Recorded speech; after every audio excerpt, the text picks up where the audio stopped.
Good morning everyone. ಮತ್ತೆ online ತರಗತಿಗೆ ನಿಮ್ಮೆಲ್ಲರಿಗೂ ಮತ್ತೊಮ್ಮೆ ನಾನು ಬರಮಾಡ್ಕೊಳ್ತಾ ಇವತ್ತಿನ ಒಂದು ಪಠ್ಯದ ವಿಷಯ ಹಕ್ಕಿಗೂಡುಗಳ ನಿಗೂಢ ಜಗತ್ತು ಅಂತ. ಪಕ್ಷಿಗಳು ಗೂಡು ಕಟ್ತವೆ, ಆದ್ರೆ ಆ ಗೂಡುಗಳ ವಿಶೇಷತೆ ಏನಿದೆ? ಆ ಗೂಡುಗಳ ವಿಶೇಷತೆ ಮನುಷ್ಯನಿಗಿಂತಲೂ ಮೊದಲು ಪ್ರಾಣಿ ಪಕ್ಷಿಗಳು ಗೂಡು ಕಟ್ಟಿದ್ವು, ಗೂಡಿನಲ್ಲಿ ವಾಸ ಮಾಡೋದಕ್ಕೆ ಕಲ್ತ್ವು. ಮನುಷ್ಯನಿಗಿಂತ ಮುಂಚೆ ಇನ್ಫ್ಯಾಕ್ಟ್ ಪ್ರಾಣಿ ಪಕ್ಷಿಗಳೇ ನಮ್ಗೆ ಗೂಡು ಕಟ್ಟೋದನ್ನ ಒಂದು ಮಾದರಿಯಾಗಿ ತೋರಿಸ್ಕೊಟ್ಟಿದ್ದು ಅನ್ನೋದನ್ನ ನಾವೆಲ್ಲ ಒಪ್ಕೊಳ್ಳೇಬೇಕು. ವಿಜ್ಞಾನ ಕೂಡ ಅದನ್ನೇ ಹೇಳ್ತದೆ. ಅಂಥದ್ದೊಂದು ಪರಿಪಾಠವನ್ನ, ಅಂಥದ್ದೊಂದು ಪಕ್ಷಿಗಳ ಗೂಡಿನ ಕಥೆಯನ್ನ ನಮಗೆ ಇವತ್ತು ಇಲ್ಲಿ ಇಬ್ಬರು ವ್ಯಕ್ತಿಗಳು ನಮಗೆ ಪರಿಚಯ ಮಾಡಿಕೊಡ್ತಾ ಇದ್ದಾರೆ. ಅದರಲ್ಲಿ ಕೆ ಪುಟ್ಟಸ್ವಾಮಯ್ಯ ಮತ್ತು ಕೃಪಾಕರ ಸೇನಾನಿ ಅಂತ ಹೇಳಿ ಇಬ್ಬರು ನಮಗೆ ಹಕ್ಕಿಗೂಡುಗಳು ಏನು, ಹಕ್ಕಿಗೂಡುಗಳ ವಿಶೇಷತೆ ಏನು, ಹಕ್ಕಿಗೂಡುಗಳ ವೈಚಿತ್ರ್ಯಗಳೇನು ಅನ್ನೋದನ್ನ ನಮಗೆ ಪರಿಚಯ ಮಾಡಿಕೊಡ್ತಾರೆ. ನೋಡಿ, ಇವರೇ ಆ ಇಬ್ಬರು ಲೇಖಕರು ನಮಗೆ ಹಕ್ಕಿಗಳ ಬಗ್ಗೆ ಒಂದಷ್ಟು ವಿಶೇಷವಾದಂತಹ ಮಾಹಿತಿಯನ್ನ ತಿಳಿಸ್ಕೊಡ್ತಾ ಇದ್ದಾರೆ. BS ಕೃಪಾಕರ ಮತ್ತು ಕೆ ಸೇನಾನಿ ಈ ಇಬ್ಬರು ಪರಿಸರ ಮತ್ತು ವನ್ಯಜೀವಿಗಳಿಗೆ ಸಂಬಂಧಿಸಿದ ಸಾಕ್ಷ್ಯಚಿತ್ರ ಅಂದ್ರೆ ಡಾಕ್ಯುಮೆಂಟರಿಗಳನ್ನ ಮಾಡಿದಂಥವ್ರು. ಛಾಯಾಗ್ರಹಣ, ಇನ್ಫ್ಯಾಕ್ಟ್ ಫೋಟೋಗ್ರಫಿ ಹಾಗೂ ಸಾಹಿತ್ಯದ ಮೂಲಕ ಹೆಚ್ಚು ಚಿರಪರಿಚಿತರಾಗಿದ್ದಾರೆ. ಇವರು ಕಾಡು ನಾಯಿಗಳ ಕುರಿತು ದಿ ಪ್ಯಾಕ್ ಅಂತಕ್ಕಂತಹ ಡಾಕ್ಯುಮೆಂಟರಿಯನ್ನ ಚಿತ್ರಿಸಿದ್ದಾರೆ. ನೀವು ಯೂಟ್ಯೂಬ್ ನಲ್ಲಿ ಅದನ್ನ ಸರ್ಚ್ ಮಾಡಿದ್ರೆ you will get the documentary also. ಈ ಚಿತ್ರಕ್ಕೆ ಪ್ರತಿಷ್ಠಿತ ಗ್ರೀನ್ ಆಸ್ಕರ್ ಪ್ರಶಸ್ತಿ ಕೂಡ ದೊರೆತಿದೆ. ಇಂಗ್ಲಿಷ್ ನಲ್ಲಿ A walk on the wild side ಅಥವಾ ಮತ್ತು valley of bamboos and forgotten villages ಅಂತಕ್ಕಂಥ ಕೃತಿಗಳನ್ನ ಬರೀತಾರೆ. ಕೆ ಪುಟ್ಟಸ್ವಾಮಯ್ಯ ಅವರ ಜೊತೆಗೂಡಿ ಜೀವಜಾಲ ಕೃತಿಯನ್ನ ರಚಿಸ್ತಾರೆ. ಪ್ರಸ್ತುತ ಹಕ್ಕಿಗೂಡುಗಳ ನಿಗೂಢ ಜಗತ್ತು ಲೇಖನವನ್ನ ಜೀವಜಾಲ ಅಂತಕ್ಕಂಥ ಕೃತಿಯಿಂದ ಆಯ್ಕೆ ಮಾಡಿಕೊಳ್ಳಲಾಗಿದೆ. ಇವ್ರ ಬಗ್ಗೆ ಇನ್ನೊಂದಷ್ಟು ಇನ್ಫಾರ್ಮೇಶನ್ಸ್ ಅನ್ನ ನಾನು ನಿಮಗೆ ಕೊಡ್ತಾ ಇದ್ದೀನಿ. ಡಾಕ್ಟರ್ ರಾಜ್ಕುಮಾರ್ ಅವರ ನಿಮ್ಮ ತಲೆಮಾರಿನ ಜನಕ್ಕೆ ರಾಜ್ಕುಮಾರ್ ಅವರ ಬಗ್ಗೆ ತಿಳಿದಿದೆಯೋ ಇಲ್ವೋ ಗೊತ್ತಿಲ್ಲ, ತಿಳಿದಿದ್ರೆ ತುಂಬಾ ಸಂತೋಷ. ಡಾಕ್ಟರ್ ರಾಜ್ಕುಮಾರ್ ಅವ್ರನ್ನ ಕಿಡ್ನಾಪ್ ಮಾಡೋದಕ್ಕಿಂತ ಮುಂಚೆ ಇವರಿಬ್ಬರನ್ನ ಕಿಡ್ನಾಪ್ ಮಾಡಿರ್ತಾನೆ ವೀರಪ್ಪನ್ ಅನ್ನೋ ಒಬ್ಬ ಕಾಡುಗಳ್ಳ ಇದ್ದ. ಆ ಕಾಡುಗಳ್ಳ ಇವರಿಬ್ಬರನ್ನ ಕಿಡ್ನಾಪ್ ಮಾಡ್ತಾನೆ. ಆದ್ರೆ ಅವನ್ ಪ್ಲಾನ್ ವರ್ಕೌಟ್ ಆಗಲ್ಲ. ಯಾಕಂತಂದ್ರೆ ಬೇಸಿಕಲಿ ಇವರಿಬ್ರು ಇದ್ದದ್ದೇ ಕಾಡಲ್ಲಿ, ಇವ್ರಿಗೆ ಬೇಕಿದ್ದು ಕಾಡಲ್ಲಿ. ಯಾವಾಗ ವೀರಪ್ಪನ್ ಕಿಡ್ನಾಪ್ ಮಾಡ್ತಾನೆ ಇವರಿಬ್ರನ್ನ, ಇನ್ನೂ ಚೆನ್ನಾಗಾಯ್ತು ಇವರಿಗೆ. ಕಾಡಿನ ಮೂಲೆಗಳನ್ನ ನೋಡ್ಲಿಕ್ಕೆ ಇವ್ರಿಗೆ ಅನುಕೂಲ ಆಯ್ತು. ಬಹುಶಃ ಅದಕ್ಕೇನೋ ಇರ್ಬೇಕು. ವೀರಪ್ಪ ಇವರನ್ನ ಬಿಟ್ಬಿಡ್ತಾನೆ, ವಿತೌಟ್ ಎನಿ ಡಿಮ್ಯಾಂಡ್ ಬಿಟ್ಬಿಡ್ತಾನೆ. ಸುಮ್ಮನೆ ಅದರ ಈ ರೆಫರೆನ್ಸ್ಗೆ ಪಾಠಕ್ಕೆ ಸಂಬಂಧಪಟ್ಟಿದ್ದಲ್ಲ, ಬಟ್ ಸ್ಟಿಲ್ ಇವರಿಬ್ಬರ ಪರಿಚಯ ಇದ್ದಿದ್ರಿಂದ ನಾನು ಅದನ್ನ ನಿಮ್ಗೆ ಹೇಳ್ತಿದ್ದೀನಿ. ರೈಟ್.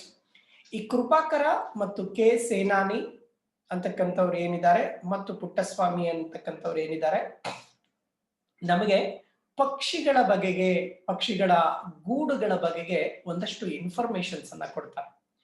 ಇಟ್ಸ್ ಇನ್ಫಾರ್ಮೇಟಿವ್ ಚಾಪ್ಟರ್ ಇದು, ಮಾಹಿತಿ ಆಧಾರಿತ ಒಂದು ಲೇಖನ ಇದು. ನೋಡೋಣ ಏನ್ ಹೇಳ್ತಾರೆ ಕೆ ಪುಟ್ಟಸ್ವಾಮಿ ಮತ್ತು ಕೃಪಾಕರ ಸೇನಾನಿ ಏನ್ ಹೇಳ್ತಾರೆ, ಅವರ ಒಂದು ಮಾಹಿತಿ ಏನಿದೆ ನೋಡೋಣ.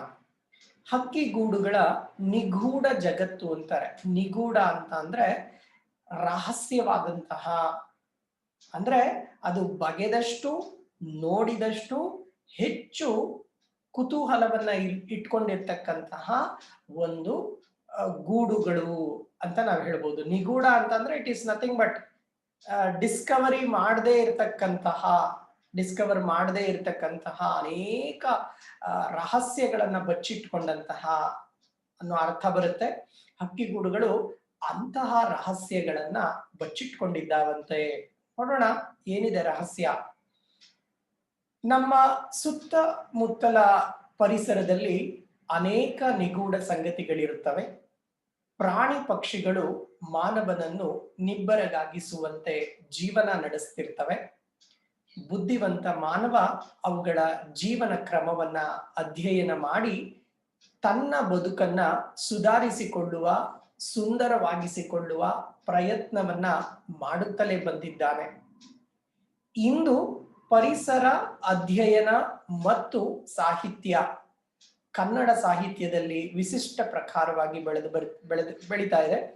ಪ್ರಸ್ತುತ ಲೇಖನದಲ್ಲಿ ಹಕ್ಕಿಗೂಡುಗಳ ನಿಗೂಢ ಜಗತ್ತು ಅನಾವರಣಗೊಂಡಿದೆ ಹಾಗೂ ಮಾನವ ಸಮಾಜಕ್ಕೆ ಬೇಕಾದ ಬದುಕಿನ ಮೌಲ್ಯಗಳು ಬಿಂಬಿತವಾಗಿದ್ದಾವೆ, ಪ್ರೊಜೆಕ್ಟ್ ಆಗಿದೆ ಅನ್ನೋ ಅರ್ಥದಲ್ಲಿ ನಾವು ಇದನ್ನ ತಗೊಳ್ತೀವಿ. ಅದರ ಅರ್ಥ ಇಷ್ಟೇ, ಪ್ರಾಣಿಗಳಿಂದ ಪಕ್ಷಿಗಳಿಂದ ಮನುಷ್ಯ ಬದುಕನ್ನ ಕಲ್ತಿರೋದು. ನಮ್ಗೆ ಈಗ ಆಶ್ಚರ್ಯ ಅಂತ ಅನ್ಸುತ್ತೆ. ಯಾರಾದ್ರೂ ಸ್ವಲ್ಪ ಆಚೀಚೆ ಆಡಿದ್ರೆ, ಸ್ವಲ್ಪ ವ್ಯತ್ಯಾಸವಾಗಿ ಆಡಿದ್ರೆ ನಾವು ಕೋತಿ ತರ ಆಡ್ತಾನೆ ಅಂತೀವಿ. ಏನ್ ಕೋತಿ ತರ ಆಡ್ತೀಯಾ ಅಂತೀವಿ. ಅನ್ಫಾರ್ಚುನೇಟ್, ಮನುಷ್ಯ ಕಲಿತದ್ದೇ ಕೋತಿಯಾಗಿ ಕೋತಿ ಆದ್ಮೇಲೆನೆ ಅವನ್ ಮನುಷ್ಯ ಆಗಿದ್ದು. ಕೋತಿ ಚೇಷ್ಟೆ ಮಾಡ್ತಾನೆ ಮನುಷ್ಯ ತನ್ನದೊಂದು ಇವತ್ತಿನ ಈ ನಾಗರಿಕ ಬದುಕನ್ನ ಆತ ಕಟ್ಕೊಳ್ಳಿಕ್ಕೆ ಸಾಧ್ಯ ಆಗಿದ್ದು. ಹಾಗಾಗಿ ಪ್ರಾಣಿ ಪಕ್ಷಿಗಳು ನಮಗೆ ಕಲಿಸಿಕೊಟ್ಟಂತಹ ಪಾಠ ಬಹುಶಃ ಬೇರೆ ಯಾವ ಯೂನಿವರ್ಸಿಟಿಗಳು ನಮಗೆ ಕಲಿಸ್ಕೊಡೋದಿಲ್ಲ. ನಿಸರ್ಗ, ಪ್ರಾಣಿ ಪಕ್ಷಿಗಳು ನಮಗೆ ಕಲಿಸ್ಕೊಡ್ತಕ್ಕಂಥ ಪಾಠ ಇದೆಯಲ್ಲ, ಅದು ಬಹಳ ದೊಡ್ಡ ಪಾಠ. ನೀವು ಇರುವೆಯಿಂದ ಡಿಸಿಪ್ಲಿನ್ ನ ಕಲಿಬಹುದು. ಇರುವೆ ಸಣ್ಣ ಗಾತ್ರದ ಉಫ್ ಅಂತ ಅಂದ್ರೆ ಹಾರು ಹೋಗ್ತದೆ. ಡಿಸಿಪ್ಲಿನ್ ಕಲಿತೀವಿ. ಸಾಲಾಗಿ ಹೋಗ್ತಿರ್ತಾವೆ, ಒಂದರಿಂದ ಒಂದು ಹೋಗ್ತಿರ್ತಾವೆ. ಡಿಸಿಪ್ಲಿನ್ ಕಲಿತೀವಿ. ಪಕ್ಷಿಗಳು ಆಹಾರವನ್ನ ತೆಗೆದುಕೊಂಡು ಬರ್ತವೆ, ತಮ್ಮ ಮಕ್ಕಳಿಗೆ ಹಂಚ್ತವೆ. ತಾನೂ ಬದುಕಿ ಇತರರನ್ನೂ ಬದುಕೋದಕ್ಕೆ ಬಿಡಬೇಕು, ತನ್ನ ಮಕ್ಕಳನ್ನ ಆರೈಕೆ ಮಾಡಬೇಕು, ಹಂಚಬೇಕು ಅನ್ನೋ ಕಾನ್ಸೆಪ್ಟ್ ಅನ್ನ ಹೇಳ್ತವೆ. ದಿಸ್ ಇಸ್ ಹೌ ನಮಗೆ ನಿಸರ್ಗ, ನೇಚರ್ ಒಂದು ದೊಡ್ಡ ಬದುಕಿನ ಪಾಠವನ್ನ ಹೇಳ್ಕೊಡ್ತದೆ. ಅಂತಹ ಪಾಠಗಳಲ್ಲಿ ಈ ಗೂಡಿನ ಪಾಠವೂ ಕೂಡ ಒಂದು. ನೋಡೋಣ ಏನ್ ಹೇಳುತ್ತೆ ಈ ಗೂಡಿನ ಪಾಠ, ಏನ್ ಹೇಳ್ತಾರೆ ಲೇಖಕರು. ಲೆಟ್ ಮಿ ಸಿ, ಹೋಗೋಣ ಏನ್ ಹೇಳ್ತಾರೆ ನೋಡೋಣ. ರೈಟ್. ವಂಶಾಭಿವೃದ್ಧಿ ಎಲ್ಲ ಜೀವಿಗಳಲ್ಲೂ ಸಾಮಾನ್ಯವಾಗಿ ಕಂಡುಬರುವ ಸಹಜ ಪ್ರವೃತ್ತಿ. ಪ್ರತಿ ಜೀವಿಯ ಸಂತಾನಾಭಿವೃದ್ಧಿ ಕಾರ್ಯ ಅಪ್ರಜ್ಞಾಪೂರ್ವಕವಾಗಿ ನಡೆಯುವ ಕ್ರಿಯೆಯಂತೆ ನಮಗೆ ಕಂಡರೂ ಅದರ ಹಿಂದೆ ಲಕ್ಷಾಂತರ ವರ್ಷಗಳಿಂದ ನಡೆದಿರುವ ಪ್ರಯೋಗಗಳ ಫಲಶ್ರುತಿ ಇದೆ. ವಿಕಾಸ ಪಥದ ಚರಿತ್ರೆ ಕ್ರೋಢೀಕರಣಗೊಂಡಿದೆ. ನೋಡಿ, ಪದಗಳೆಲ್ಲವೂ ಕೂಡ ಸ್ವಲ್ಪ ಹೈಯರ್ ಎಂಡ್ ಪದಗಳು. ಸಂತಾನಾಭಿವೃದ್ಧಿ, ಅಪ್ರಜ್ಞಾಪೂರ್ವಕವಾಗಿ, ಈ ತರದ್ದೊಂದು ಪದಗಳನ್ನ ಬಳಸಿದಾಗ ಸ್ವಲ್ಪ ಅದರ ಗುಣಮಟ್ಟ ಹೆಚ್ಚಿರುತ್ತೆ. ಅಂದ್ರೆ ಏನ್ ಹೇಳ್ತಾರೆ ಅಂದ್ರೆ, ವಂಶಾಭಿವೃದ್ಧಿ ಎಲ್ಲ ಜೀವಿಗಳಲ್ಲೂ ಸಾಮಾನ್ಯವಾಗಿ ಕಂಡು ಬರ್ತಕ್ಕಂಥ ಪ್ರವೃತ್ತಿ. ನಾವೇನ್ ಹೇಳ್ತೀವಿ, ಮರಿ ಹಾಕೋದು, ಮೊಟ್ಟೆ ಹಾಕೋದು, ಇನ್ನೊಂದು ತಲೆಮಾರನ್ನ ಸೃಷ್ಟಿ ಮಾಡೋದಿದೆಯಲ್ಲ, ಅದು ಸಹಜವಾದಂತಹ ಒಂದು ಪ್ರವೃತ್ತಿ. ಅದೇನು ಹೊಸತೇನೂ ಅಲ್ಲ, ಅದೇನು ವಿಭಿನ್ನವಾದ್ದೇನೂ ಅಲ್ಲ, ಅದೇನು ವಿಚಿತ್ರವಾದ್ದೇನೂ ಅಲ್ಲ. ಅವೆಲ್ಲವೂ ಕೂಡ ಸಹಜ ಪ್ರವೃತ್ತಿ. ವಂಶಾಭಿವೃದ್ಧಿ ಆಗ್ಬೇಕು ಅಂತ ಅಂದಾಗ ಒಂದು ಗಂಡು ಒಂದು ಹೆಣ್ಣು ಕೂಡಿದಾಗ, ಅಥವಾ ಒಂದು ಬಯಾಲಜಿಕಲಿ ಜೈವಿಕವಾಗಿ ಜೀವಶಾಸ್ತ್ರದಲ್ಲಿ ನಾವು ಹೇಳುವಾಗ ಆ ಎಕ್ಸ್ ಮತ್ತು ವೈ ಜೀವಾಣುಗಳು ಏನು ಕೂಡ್ಕೊಂಡ ಅಂಡಾಣುಗಳು ಮತ್ತು ನಾವೇನ್ ಬಯಾಲಜಿಕಲಿ ಹೇಳ್ತೀವಿ, ನಾನು ಅಷ್ಟು ಬುದ್ಧಿವಂತ ಅಲ್ಲ ಬಯಾಲಜಿಕಲಿ, ಬಟ್ ಸ್ಟಿಲ್ ಅದು ಕೂಡ್ಕೊಳ್ತಕ್ಕಂತ, ಕೂಡಿದ್ರೆ ಇನ್ನೊಂದು ಹೊಸ ಜೀವ ಸೃಷ್ಟಿ ಆಗತ್ತೆ, ಕೂಡ್ಕೊಂಡ್ರೆ ಇನ್ನೊಂದು ಹೊಸ ಜೀವ ಸೃಷ್ಟಿ ಆಗತ್ತೆ ಅಂತಕ್ಕಂತಹ ಒಂದು ವಿಚಾರ ತಿಳ್ಕೊಳ್ಳೋದಕ್ಕೆ ನಮಗೆ ಲಕ್ಷಾಂತರ ವರ್ಷಗಳು ಹಿಡಿತು ಅನ್ನೋದು ಇದರ ಅಭಿಪ್ರಾಯ. ಅದು ಸಹಜ ಪ್ರವೃತ್ತಿ, ನಿಸರ್ಗದಲ್ಲಿ ಅದು ಸಹಜ ಪ್ರವೃತ್ತಿ. ಪ್ರತಿ ಜೀವಿಯ ಸಂತಾನಾಭಿವೃದ್ಧಿ ಕಾರ್ಯವೂ ಕೂಡ ಅಪ್ರಜ್ಞಾಪೂರ್ವಕವಾಗಿ ನಡೀತದೆ. ಯಾರೂ ಕೂಡ ಪ್ರಪಂಚದ ಯಾವುದೇ ಪ್ರಾಣಿಗೆ ಸಂತಾನಾಭಿವೃದ್ಧಿಯ ವಿಚಾರವನ್ನ ಪ್ರಜ್ಞಾಪೂರ್ವಕವಾಗಿ ಹೇಳಿಕೊಡುವುದಿಲ್ಲ. ಪ್ರಜ್ಞಾಪೂರ್ವಕವಾಗಿ ಹೇಳಿಕೊಡುವುದಿಲ್ಲ, ಅದು ತಾನೇ ತಾನಾಗಿ ಬರ್ತದೆ, ಸಹಜ ಪ್ರವೃತ್ತಿಯಾಗಿ ಬರ್ತದೆ.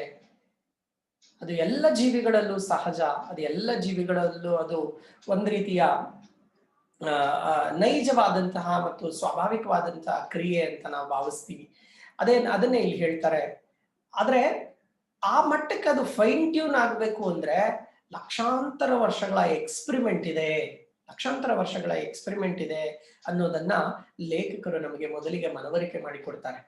ಇದ್ರ ಮೂಲಕ ಅವ್ರು ಏನ್ ಹೇಳಲಿಕ್ಕೆ ಬಯಸ್ತಾರೆ ಅಂತ ಅಂದ್ರೆ, ಇವತ್ತು ನಾವು ಇಟ್ಕೊಂಡಿರ್ತಕ್ಕಂತಹ ಪ್ಯಾಟ್ರನ್ ಇದೆಯಲ್ಲ, ನಾವು ಬದುಕ್ತಾ ಇರ್ತಕ್ಕಂತಹ ಬದುಕಿದೆಯಲ್ಲ, ಆ ಬದುಕುಗಳು ಎಕ್ಸ್ಪೆರಿಮೆಂಟ್ ಆಗಿರ್ತಕ್ಕಂಥದ್ದು. ಸಾಕಷ್ಟು ಎಕ್ಸ್ಪೆರಿಮೆಂಟ್ ಆಗಿದೆ. ಕೆಲವು ಸಾರಿ ಗೂಡು ಕಟ್ಟಕ್ ಹೋದಾಗ ಅದು ಬಿದ್ದು ಹೋಗ್ಬೋದು, ಈ ರೀತಿ ಕಟ್ಟಕ್ ಆಗಲ್ಲ, ಗಾಳಿ ಮಳೆಗೆ ತಡೆಯಲ್ಲ, ಈ ತರದ್ದು ಏನೇನೋ ಎಕ್ಸ್ಪೆರಿಮೆಂಟ್ ಆಗಿ ಇವತ್ತು ಒಂದು ರೀತಿಯ ಹಂತಕ್ಕೆ ಬಂದು ನಿಂತಿದ್ದೀವಿ. ಆದ್ರೆ ಇದೇ ಕೊನೆ ಅಲ್ಲ, ಇದರ ಮುಂದಕ್ಕೂ ಮತ್ತಷ್ಟು ಮುಂದುವರಿಕೆಗಳಿದಾವೆ, ಇದರ ಮುಂದಕ್ಕೂ ಮತ್ತಷ್ಟು ಇಂಪ್ರೂವೈಸೇಷನ್ಸ್ಗಳಿದಾವೆ. ಫಸ್ಟ್ ಪ್ಯಾರಾ ಅದು. ಸಂತಾನಾಭಿವೃದ್ಧಿಯನ್ನ ಪ್ರಪಂಚದಲ್ಲಿ ಯಾವ ಜೀವಿಗೂ ಕೂಡ ಪ್ರಜ್ಞಾಪೂರ್ವಕವಾಗಿ ನಾವು ತಿಳಿಸ್ಕೊಡೋದಿಲ್ಲ. ಆದ್ರೆ ಎಲ್ಲಾ ಜೀವಿಗಳಿಗೂ ಕೂಡ ಅದು ಸಹಜವಾಗಿಯೇ ತಿಳುವಳಿಕೆಗೆ ಬರುತ್ತದೆ ಅನ್ನೋದನ್ನ ಮೊದಲನೇ ಪ್ಯಾರಾದಲ್ಲಿ ಲೇಖಕರು ಹೇಳ್ತಿದ್ದಾರೆ. ಅದೇ ರೀತಿ ಅದನ್ನೇ ಯಾಕೆ ತಗೊಳ್ತಾರೆ ಅಂತ ಅಂದ್ರೆ, ಈ ಪ್ರಕ್ರಿಯೆಗಳೆಲ್ಲವೂ ಕೂಡ, ಈ ಬದುಕಿನ ಪ್ರಕ್ರಿಯೆಗಳೆಲ್ಲವೂ ಕೂಡ ಒಂದು ದಿನದಲ್ಲಿ ನಡೆದಿರತಕ್ಕಂಥದ್ದಲ್ಲ, ಸಾವಿರಾರು ವರ್ಷಗಳ ಕಾಲ ಅದರ ಎಕ್ಸ್ಪೆರಿಮೆಂಟ್ ಆಗಿದೆ ಅನ್ನೋದನ್ನ ಲೇಖಕರು ನಮಗೆ ಹೇಳಲಿಕ್ಕೆ ಬಯಸ್ತಾ ಇದ್ದಾರೆ. ನೋಡಿ, ಕೋಟ್ಯಾಂತರ ವರ್ಷಗಳ ವಿಕಾಸ ಪ್ರಕ್ರಿಯೆಯಲ್ಲಿ ಬೆನ್ನು ಮೂಳೆಯ ಪ್ರಾಣಿಗಳು ಎರಡು ವಿರುದ್ಧ ದಿಕ್ಕಿನಲ್ಲಿ ಸಂತಾನೋತ್ಪತ್ತಿ ಮಾಡುತ್ತಾ ಸಾಗಿವೆ. ಮೀನು, ಕಪ್ಪೆ ಮತ್ತು ಸರೀಸೃಪಗಳಂತಹ ಪ್ರಾಣಿಗಳಲ್ಲಿ ಬಹುತೇಕ ಸಂಕುಲಗಳು ಅಸಂಖ್ಯಾತ ಮೊಟ್ಟೆಗಳನ್ನಿಟ್ಟು ಅವಕಾಶ ಮತ್ತು ಅದೃಷ್ಟಕ್ಕೆ ತಮ್ಮ ಸಂತತಿಯ ಉಳಿವನ್ನ ಒಡ್ಡುತ್ತವೆ. ಹಕ್ಕಿ ಮತ್ತು ಸಸ್ತನಿಗಳು ಕಡಿಮೆ ಸಂತತಿಗೆ ಜನ್ಮ ನೀಡಿ ಅವುಗಳಿಗೆ ಲಾಲನೆ, ಪಾಲನೆ, ಪೋಷಣೆ ಮಾಡಿ ಬದುಕಿನ ಪಾಠ ಹೇಳಿ ಭಾವನಾತ್ಮಕ ನಂಟಿಗೆ ಅಂಟಿಕೊಳ್ಳುತ್ತವೆ. ಈಗ ನಿಧಾನಕ್ಕೆ ಅದರ ವಿವರಕ್ಕೆ ಬರ್ತಾ ಇದ್ದಾರೆ. ಅಂದ್ರೆ ಈ ಜೀವ ಸೃಷ್ಟಿ, ಬದುಕೇನು ನಾವು ಬದುಕ್ತಿದ್ದೀವಿ, ಈ ಬದುಕೋದಕ್ಕೆ ಕೋಟ್ಯಾಂತರ ವರ್ಷಗಳ ಹಿನ್ನೆಲೆ ಇದೆ, ಇತಿಹಾಸವಿದೆ. ಅಮೀಬಾದಿಂದ ಹಿಡಿದು ಸಾಕಷ್ಟು ವರ್ಷಗಳ ಒಂದು ಎಕ್ಸ್ಪೆರಿಮೆಂಟ್ ಅನ್ನ ನಾವು ಅದರಲ್ಲಿ ಮಾಡ್ತಾ ಹೋಗಿದ್ದೀವಿ. ಅದರ ಫಲಶ್ರುತಿಯಾಗಿ ಇಂದು ನಾವು ಈ ಬದುಕನ್ನ ಬದುಕ್ತಿದ್ದೀವಿ. ಸಂತಾನೋತ್ಪತ್ತಿಯ ಕಾರ್ಯದಲ್ಲಿ ಎರಡು ರೀತಿ, ಒಂದು ಮರಿ ಹಾಕ್ತಕ್ಕಂತಹ ಪ್ರಾಣಿ ಪಕ್ಷಿಗಳು, ಇನ್ನೊಂದು ಮೊಟ್ಟೆ ಇಡತಕ್ಕಂತಹ ಪ್ರಾಣಿ ಪಕ್ಷಿಗಳು ಅನ್ನೋ ಅರ್ಥದಲ್ಲಿ ಹೇಳ್ತಾ ಇದ್ದಾರೆ. ವರ್ಟಿಬ್ರೈಟ್ಸ್ ಅಂತಾರೆ, ಬಯೋಲಜಿಕಲಿ ವರ್ಟಿಬ್ರೈಟ್ಸ್ ಅಂತಾರೆ. ಬಹುಶಃ ನಾನು ಸರಿ ಇರ್ಬಹುದು, ಅಥವಾ ನಾನೇನಾದ್ರೂ ತಪ್ಪಿದ್ರೆ ಯು ಕ್ಯಾನ್ ಕರೆಕ್ಟ್ ಇಟ್. ವರ್ಟಿಬ್ರೈಟ್ಸ್ ಅಂತಾರೆ ಬೆನ್ನು ಮೂಳೆ ಇರುವ ಮತ್ತು ಬೆನ್ನು ಮೂಳೆ ಇಲ್ಲದಿರುವ ಪ್ರಾಣಿಗಳು ಅಂತ ನಾವು ಡಿವೈಡ್ ಮಾಡ್ಕೊಳ್ತೀವಿ. ಮೀನು, ಕಪ್ಪೆ, ಸರೀಸೃಪಗಳು. ಸರೀಸೃಪ ಅಂತಂದ್ರೆ ನೀರಿನಲ್ಲೂ ಮತ್ತು ನಾವೇನು ಉಭಯವಾಸಿಗಳು ಅಂತ ಕರಿತೀವಿ, ಆ ತರದ ಒಂದು ಜೀವಿಗಳೇನಿದಾವೆ ಅವು ಮೊಟ್ಟೆ ಇಡ್ತವೆ, ವೆಯ್ಟ್ ಮಾಡ್ತವೆ. ಈಗ ಮೀನು 100 ಮೊಟ್ಟೆ ಇಟ್ರೆ ಅದರಲ್ಲೊಂದು 50 ಮೊಟ್ಟೆ ಮರಿ ಮೀನಾಗ್ತವೆ, ಇನ್ನೊಂದು 50 ಮೊಟ್ಟೆ ವೇಸ್ಟ್ ಆಗ್ತವೆ. ಅವು ಈ ಮೊಟ್ಟೆಗಳನ್ನ ಕಾಪಾಡುವುದಿಲ್ಲ, ಅವು ಈ ಮೊಟ್ಟೆಗಳನ್ನ ಕಾಯುವುದಿಲ್ಲ. ಅವುಗಳಿಗೆ ಈ ಮೊಟ್ಟೆಗಳನ್ನ ತಮ್ಮ ಸಂತಾನವನ್ನ ಪೋಷಿಸುವುದಕ್ಕೆ ಬೇಕಾದಂತಹ ಸ್ಥಳಾವಕಾಶವಿರೋದಿಲ್ಲ, ಅವೈಲಬಿಲಿಟಿ ಇಲ್ಲ.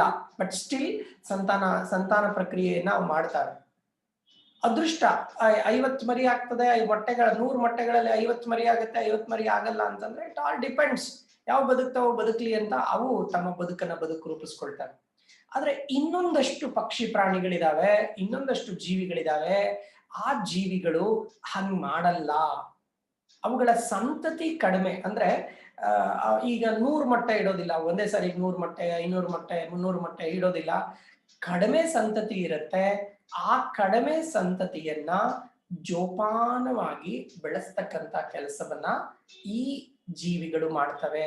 ಯಾವ್ದದು ಅಂತ ಅಂದ್ರೆ ಹಕ್ಕಿಗಳು ಮತ್ತು ಸಸ್ತನಿಗಳು ಕಡಿಮೆ ಸಂತತಿಗೆ ಜನನ ನೀಡ್ತವೆ. ಅಂದ್ರೆ ಕಡಿಮೆ, ಆ ನಂಬರ್ ಕಡಿಮೆ, ಆ ನಂಬರ್ನ ಅವು ನೀಟಾಗಿ ಬೆಳೆಸ್ತವೆ, ಪೋಷಿಸ್ತವೆ, ಲಾಲನೆ ಪಾಲನೆ ಮಾಡ್ತವೆ. ಫಾರ್ ಎಕ್ಸಾಂಪಲ್, ಮೀನು ಮೊಟ್ಟೆ ಇಟ್ಟು ಬಿಟ್ಬಿಡುತ್ತೆ. ನಿಮ್ಮ ನೀರಿನಲ್ಲಿ ಮೀನಿನ ಮೊಟ್ಟೆಗಳು ತೇಲ್ಕೊಂಡೋಗಿ ಎಲ್ಲೋ ಒಂದ್ ಕಡೆ ಮರಿ ಆಗುತ್ತೆ. ಆದ್ರೆ ಪಕ್ಷಿಗಳು ಹಾಗೆ ಮಾಡೋದಿಲ್ಲ. ಇಟ್ಟ ಕೆಲವೇ ಮೊಟ್ಟೆಗಳನ್ನ ಕಾಯುತ್ತದು, ಜೋಪಾನವಾಗಿ ಕಾಯುತ್ತೆ. ಆ ಕಾಯೋದಕ್ಕೆ ಒಂದು ಜಾಗ ಅಂತ ಮಾಡ್ಕೊಂಡಿರುತ್ತೆ. ಆಬ್ವಿಯಸ್ಲಿ ನಾವು ವಿಷಯಕ್ಕೆ ಬರ್ತಾ ಇದ್ದೀವಿ. ಆ ಜಾಗವೇ ಇಟ್ ಇಸ್ ನಥಿಂಗ್ ಬಟ್ ಗೂಡುಗಳು, ಹಕ್ಕಿಯ ಗೂಡುಗಳು ಅಂತ ನಾವು ಕರಿತೀವಿ. ನೋಡಿ, ಅಂತಹ ಗೂಡುಗಳಲ್ಲಿ ಭಾವನಾತ್ಮಕವಾಗಿ ಹೇಳ್ಕೊಡ್ತಾರೆ. ಭಾವನಾತ್ಮಕವಾಗಿ ಅಂತಂದ್ರೆ ಒಂದು ಎಮೋಷನಲ್ ಬಾಂಡಿಂಗ್ ಅನ್ನ ಆ ಪಕ್ಷಿಗಳು ನಮ್ಗೆ ಬಹುಶಃ ಹೇಳ್ಕೊಡ್ತವೆ. ಇದು ನನ್ನ ಗೂಡು, ಇದು ನನ್ನ ಮನೆಯ ವಾತಾವರಣ, ಇದು ನನ್ನ ತಾಯಿ, ಇದು ನನ್ನ ತಂದೆ, ಈ ತರದೊಂದು ಎಮೋಷನಲ್ ಬಾಂಡಿಂಗ್ ಅನ್ನ ಆ ಜಾಗ ನಮಗೆ ಡೆವಲಪ್ ಮಾಡುತ್ತೆ. ನಮ್ಮ ಮನೆ ಅಂತ ಅಂದಾಗ ಅದಕ್ಕೊಂದು ಬ್ಯೂಟಿ ಇರುತ್ತೆ. ನಮ್ಮ ಶಾಲೆ ಅಂತ ಅಂದಾಗ ಅದಕ್ಕೊಂದು ಎಮೋಷನಲ್ ಬಾಂಡಿಂಗ್ ಇರುತ್ತೆ. ನನ್ನ ಮೇಷ್ಟ್ರು ಅಂದಾಗ ಒಂದು ಎಮೋಷನಲ್ ಬಾಂಡಿಂಗ್ ಇರುತ್ತೆ. ನನ್ನ ಅಮ್ಮ ಅಂದಾಗ ಒಂದು ಎಮೋಷನಲ್ ಬಾಂಡಿಂಗ್ ಇರುತ್ತೆ. ಆ ಬಾಂಡಿಂಗ್ ಇರಬೇಕು. ನಿಮ್ಗಳಲ್ಲಿ ಆ ತರದ ಬಾಂಡಿಂಗ್ ಇಲ್ಲ ಅಂತ ಅಂದ್ರೆ ಬದುಕು ವೇಸ್ಟ್ ಆಗುತ್ತೆ. ಅದೊಂದು ಪ್ರೀತಿ ಇರಬೇಕು, ಅದೊಂದು ಸಲಿಗೆ ಇರಬೇಕು, ಅದೊಂದು ಸಂಭ್ರಮ ಇರಬೇಕು. ಅರ್ಥ ಆಯ್ತಾ? ನಿಮ್ಗಳಿಗೆ ಅದಿಲ್ಲ. ಯು ಆರ್ ಆಲ್ ಮೆಟೀರಿಯಲಿಸ್ಟಿಕ್ ಆಗೋಗ್ಬಿಟ್ಟಿದ್ದೀರಿ. ನಿಮ್ ತಂದೆ ತಾಯಿಗಳಿಗೋ ನಿಮ್ ಮನೆಯಲ್ಲಿ ಇರ್ತಕ್ಕಂತಹ ದೊಡ್ಡವ್ರಿಗೋ ಕೇಳಿ, ಶಾಲೆ ಅಂತ ಅಂದ್ರೆ ದೇ ಫೀಲ್ ಲೈಕ್ ಎನಿಥಿಂಗ್. ದೇವಸ್ಥಾನದ ತರ ಫೀಲ್ ಮಾಡ್ತಾರೆ. ಸಮ್ ಪೀಪಲ್ ಆ ಗೋಡೆಗಳನ್ನ ನೋಡಿದಾಗ, ಕ್ಲಾಸ್ ರೂಮ್ಗಳನ್ನ ನೋಡಿದಾಗ, ಆ ವಾತಾವರಣವನ್ನು ನೋಡಿದಾಗ, ಅಬ್ಬಾ ಇದಕ್ಕಿಂತ ಬಹಳ ದೊಡ್ಡ ಜಾಗ ಇರ್ಲಿಕ್ಕಿಲ್ಲ, ಇದಕ್ಕಿಂತ ಸುಖವಾದಂತ ಜಾಗ ಇರ್ಲಿಕ್ಕಿಲ್ಲ ಅಂತ ಹೇಳ್ತಾರೆ. Because they are bonded with emotionals. ಆ ಎಮೋಷನಲ್ ಬಾಂಡಿಂಗ್ ಅವರಲ್ಲಿ ಇತ್ತು, ನಿಮ್ಮಲ್ಲಿ ಇಲ್ಲ. ನಿಮಗೆ ಶಾಲೆ ನೇಮ್ ಒಂದು ಪ್ಲೇಸ್ ತರ, ಹೋಟೆಲ್ ತರ. ನಿಮ್ಗೆ ಹೋಗ್ತೀವಿ, ಊಟ ಮಾಡ್ತೀವಿ, ಹೊಟ್ಟೆ ತುಂಬುತ್ತದೆ, ಆಚೆ ಹೋಗ್ತೀವಿ. ಶಾಲೆಗೆ ಹೋಗ್ತೀವಿ, ಪಾಸ್ ಆಗ್ತೀವಿ, ಮಾರ್ಕ್ಸ್ ಕಾರ್ಡ್ ಕೊಡ್ತಾರೆ, ಆಚೆ ಹೋಗ್ತೀವಿ.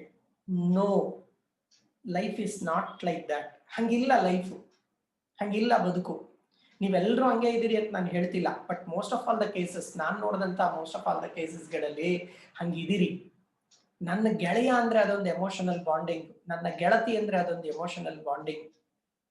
ನಾವು ದುಡ್ಡು ಬೇಕಾದ್ರೆ ಬಿಡ್ತೀವಿ, ಪ್ರಾಣ ಬೇಕಾದ್ರೆ ಬಿಡ್ತೀವಿ, ಆ ಬಾಂಡಿಂಗ್ ಅನ್ನ ಬಿಡೋದಿಲ್ಲ. ಅದಕ್ಕೊಂದು ಪಾವಿತ್ರತೆ ಇರುತ್ತೆ. ಹಾಗಾಗಿ ಎನಿವೆ, ಐಲ್ ಗೆಟ್ ಬ್ಯಾಕ್. ಆ ಥರದ್ದೊಂದು ಬಾಂಡಿಂಗ್ ಅನ್ನ, ಎಮೋಷನಲ್ ಬಾಂಡಿಂಗ್ ಅನ್ನ ಹೇಳಿಕೊಡ್ತಕ್ಕಂತಹ ಜಾಗನೇ ಗೂಡು, ಮನೆ ಅಂತ ನಾವು ಕರಿತೀವಿ. ನೋಡೋಣ ಏನ್ ಹೇಳ್ತಾರೆ ಲೇಖಕರು. ಹೀಗೆ ಮೊಟ್ಟೆ ಇಟ್ಟು ಹೇಗಾದ್ರೂ ಬದುಕು ಮಾಡ್ಕೊಳ್ಳಿ ಅಂತಕ್ಕಂತಹ ಒಂದು ವರ್ಗ, ಕೆಲವೇ ಮೊಟ್ಟೆ ಕೆಲವೇ ಮರಿಗಳನ್ನ ಇಟ್ಟು ಅವುಗಳನ್ನ ಜೋಪಾನ ಮಾಡತಕ್ಕಂತಹ ಇನ್ನೊಂದು ವರ್ಗ. ಆ ಕೆಲವೇ ಮೊಟ್ಟೆ ಕೆಲವೇ ಮರಿಗಳನ್ನ ಇಟ್ಟು ಜೋಪಾನ ಮಾಡ್ತಕ್ಕಂತಹ ವರ್ಗ ಏನಿದೆ, ಆ ವರ್ಗ ಒಂದು ಪರ್ಟಿಕ್ಯುಲರ್ ಜಾಗವನ್ನ ನಿರ್ಮಾಣ ಮಾಡ್ಕೊಳ್ಳುತ್ತೆ, ವಾತಾವರಣವನ್ನ ಸೃಷ್ಟಿ ಮಾಡ್ಕೊಳ್ಳುತ್ತೆ. ಆ ವಾತಾವರಣವೇ ಮನೆಯ ವಾತಾವರಣ, ಗೂಡಿನ ವಾತಾವರಣ. ಗೊತ್ತಾಯ್ತಲ್ಲ? ಈಗ ನೋಡಿ ಮುಂದೆ ಏನ್ ಹೇಳ್ತಾರೆ ಲೇಖಕರು. ಈ ಭಾವನಾತ್ಮಕ ನಂಟಿಗೆ ಬದುಕಿನ ಪಾಠ ಹೇಳಿಕೊಡುವ ಶಾಲೆಗೆ ಒಂದು ಆಶ್ರಯ ಬೇಕು. ಅಫ್ಕೋರ್ಸ್ ನಾನು ಆಗ್ಲೇ ಹೇಳಿದ್ನಲ್ಲ, ಈ ಬಾಂಡಿಂಗ್ ಅನ್ನ ಹೇಳ್ಕೊಡೋದಕ್ಕೆ ಒಂದು ಜಾಗ ಬೇಕು, ಒಂದು ಪ್ಲೇಸ್ ಬೇಕು. ಆ ಪ್ಲೇಸೇ ಗೂಡು ಅಂತಾರೆ. ಆಶ್ರಯ ಬೇಕು, ರಕ್ಷಣೆ ಬೇಕು. ಸಸ್ತನಿಗಳು ಗುಹೆ, ಪೊಟರೆ, ಗೂಡು,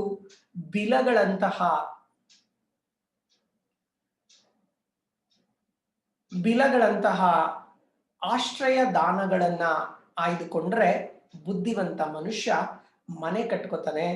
ಸಸ್ತನಿಗಳಿಗೂ ಹಿಂದಿನ ಹಕ್ಕಿಗಳು ಗೂಡು ಕಟ್ಕೊಳ್ತವೆ. ಈ ಭಾವನಾತ್ಮಕ ನಂಟಿಗೆ ಬದುಕಿನ ಪಾಠ ಹೇಳ್ಕೊಡ್ತಕ್ಕಂತಹ ಜಾಗ ಬೇಕು. ಆ ಜಾಗವೇ ಗೂಡು. ಸಸ್ತನಿಗಳೇನ್ ಮಾಡ್ತು? ಗುಹೆಗಳನ್ನ ಕಟ್ಕೊಂಡ್ರು, ಪೊಟರೆಗಳನ್ನ ಕಟ್ಕೊಂಡ್ವು, ಗೂಡುಗಳನ್ನ ಕಟ್ಕೊಂಡ್ವು, ಬಿಲಗಳನ್ನ ಕಟ್ಕೊಂಡ್ವು, ಆಶ್ರಯ ದಾನಗಳನ್ನ ಒಂದು ಪರ್ಟಿಕ್ಯುಲರ್ ಪ್ಲೇಸ್ ಅಂತ ಮಾಡ್ಕೊಂಡ್ವು. ಮನುಷ್ಯ, ಬುದ್ಧಿವಂತ ಮನುಷ್ಯ ಏನ್ ಮಾಡ್ತಾನೆ? ಒಂದು ಮನೆ ಅಂತ ಕಟ್ಕೋತಾನೆ. ನಮಗೆ ಹೇಗೆ ಪಕ್ಷಿಗಳ ಗೂಡು ಒಂದ್ ರೀತಿ ವಿಚಿತ್ರವಾಗಿ ಕಾಣ್ತದೋ, ಪಕ್ಷಿಗಳಿಗೆ ನಮ್ಮ ಮನೆಗಳು ಹಂಗೆ ಕಾಣಿಸ್ತಾ ಇರಬಹುದು. ನೀವು ಪಕ್ಷಿಗಳ ಜಾಗದಲ್ಲಿ ನಿಂತ್ಕೊಂಡು ನೋಡಿ, ನಮ್ಮ ಮನೆಗಳೆಲ್ಲ ಒಂಥರ ಗೂಡುಗಳ ತರನೋ, ಒಂಥರ ದೆವ್ವದ ಮನೆಗಳ ತರನೋ ಅವುಗಳಿಗೆ ಫೀಲ್ ಆಗ್ತಾ ಇರ್ಬೋದು. ಇದೇನ್ ಮನೆ ಹಿಂಗ್ ಕಟ್ಟವ್ರೆ ಅಂತ. ನಾವ್ ಈಗ ಅಂತೀವಲ್ಲ, ಇದೇನ್ ಕಡ್ಡಿಗಳನ್ನೆಲ್ಲ ಜೋಡಿಸ್ಕೊಂಡು ಗೂಡು ಕಟ್ಕೊಂಡ್ಬಿಟ್ಟವೆ, ಬಿಲ ತೋಡ್ಬಿಟ್ಟೈತೆ ಅಂತ ನಾವ್ ಅಂತೀವಲ್ಲ. ಹಾಗೆ ನಮ್ಮ ಮನೆಗಳನ್ನ ನೋಡ್ ಅವ್ ಅಂದ್ಕೋಬಹುದು, ನಮಗ್ ಗೊತ್ತಾಗಲ್ಲ. ಎನಿವೆ, ಒಟ್ನಲ್ಲಿ ಎಲ್ಲ ಜೀವಿಗಳು ಬದುಕಿನ ಪಾಠ ಹೇಳ್ಕೊಡೋದಕ್ಕೆ ಒಂದು ಜಾಗ ಹುಡುಕೊಳ್ತವೆ. ಆ ಜಾಗವೇ ಮನೆ, ಗೂಡು, ಇನ್ನೊಂದು, ಮತ್ತೊಂದು, ಮಗದೊಂದು. ಅರ್ಥ ಆಯ್ತಲ್ಲ? ಮುಂದೆ ನೋಡಿ. ಹಾಗಿದ್ರೆ ಏನಿದೆ ಈ ಗೂಡ್ನಲ್ಲಿ? ಏನಿದೆ, ಅಂಥದ್ದೇನಿದೆ ಈ ಗೂಡ್ನಲ್ಲಿ ಅಂತ ಯಾರಾದ್ರೂ ಕೇಳಿದ್ರೆ ಇದನ್ನ ಹೇಳ್ತಾರೆ ಲೇಖಕರು. ಹಕ್ಕಿ ಗೂಡಿನಲ್ಲಿ ನೋವಿದೆ, ನಲಿವಿದೆ, ಆಕ್ರಂದನವಿದೆ, ಸಂತಸದ ದನಿ ಇದೆ, ಕಾವು ಗುಟುಕು ಪಡೆದು ಜೀವ ಕಣ್ತೆರೆಯುವ ಸೃಷ್ಟಿಯ ಅಚ್ಚರಿ ಇದೆ, ಶತ್ರುಗಳ ಬೇಟೆಗೆ ಅಥವಾ ನೈಸರ್ಗಿಕ ವಿಕೋಪಕ್ಕೆ ತುತ್ತಾಗುವ ದಾರುಣವಿದೆ, ಈ ಅವಘಡಗಳನ್ನ ಎದುರಿಸಿ ಬದುಕುವ ಸಾಹಸ ಗಾಥೆ ಇದೆ. ಅಲ್ಲಿ ನಾವು ಇದನ್ನೆಲ್ಲ ನೋಡ್ತೀವಿ. ಕಲಾವಿದನ ಸೋಪಜ್ಞತೆ ಇದೆ, ವಿಜ್ಞಾನಿಯ ತಂತ್ರಜ್ಞಾನ ಅಲ್ಲಿ ಸಮನ್ವಯಗೊಂಡಿದೆ. ಹುಟ್ಟಿದ ಮಕ್ಕಳಿಗೆ ಬದುಕಿನ ಪಾಠ ಹೇಳುವ ಶಾಲೆ ಅದು. ನಿರ್ಜೀವ ವಸ್ತುವಿನಂತೆ ಕಾಣುವ ಮೊಟ್ಟೆಗೆ ಕೇವಲ ಸ್ಪರ್ಶದಿಂದಲೇ ಜೀವ ಕೊಡುವ ಹಕ್ಕಿ, ಅಸ್ಪೃಶ್ಯತೆಯ ಆಚರಿಸುವ ಮನುಷ್ಯನಿಗೆ ಸ್ಪರ್ಶ ಸಂಜೀವಿನಿಯ ಪಾಠ ಹೇಳುತ್ತದೆ. ತಾಯಿ ಮಕ್ಕಳ ಕೌಟುಂಬಿಕ ಐಕ್ಯಮತ್ಯಕ್ಕೂ ಗೂಡು ಇಂಬಾಗುತ್ತದೆ. That is the beauty. That is the beauty ಅಂತ ಹೇಳ್ಬೋದು. ಏನ್ ಹೇಳ್ತಾರೆ ಇದರಲ್ಲಿ ಅಂದ್ರೆ, ಗೂಡು ಅಂದ್ರೆ ಅದು ಕೇವಲ ವಾಸದ ಜಾಗ ಅಲ್ಲ.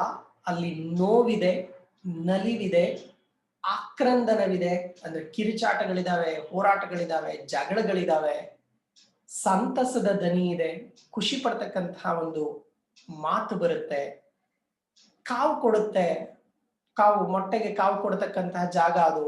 ಒಂದು ಬಿಸಿ ಇದೆ, ಒಂದು ಆರ್ದ್ರತೆಯ ಜಾಗ ಇದೆ, ಗುಟುಕು ಪಡೆದು ಜೀವ ಕಣ್ತೆರೆಯುವ ಸೃಷ್ಟಿಯ ಅಚ್ಚರಿ ಇದೆ. ಗುಟುಕು ಪಡೆದು, ಗುಟುಕು ಅಂತ ಅಂದ್ರೆ ಒಂದು ಪಕ್ಷಿ ತನ್ನ ಮರಿಗಳಿಗೆ ಗುಟುಕು ಕೊಡುತ್ತೆ.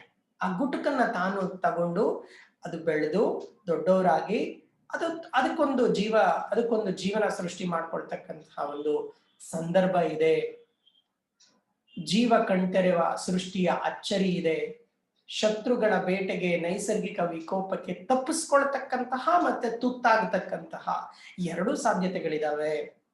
ಗೂಡುಗಳು ಅಂದ ತಕ್ಷಣ ಅದೇನೋ ಪ್ರಕೃತಿಯ ಆರ್ಭಟಕ್ಕೆ ತಡ್ಕೊಂಡ್ಬಿಡ್ತವೆ ಅಂತ ಹೇಳಲಿಕ್ಕೆ ಆಗೋದಿಲ್ಲ. ನಾವು ಮನೆ ಕಟ್ಟಿದ್ರೆ ಭೂಕಂಪಗಳು, ಸುನಾಮಿಗಳಾದಾಗ ನಮ್ಮ ಮನೆಗಳು, ನಮ್ಮ ಏನ್ ಕಟ್ಕೊಂಡಿರ್ತಕ್ಕಂತಹ ವಾಸಸ್ಥಾನಗಳು ನಿಲ್ಲೋದಿಲ್ಲ. ಪಕ್ಷಿಗಳು, ಪ್ರಾಣಿಗಳು ಕಟ್ಕೊಂಡಂತಹ ಗೂಡುಗಳು ನಿಲ್ತವೇನೋ? ಇಲ್ಲ.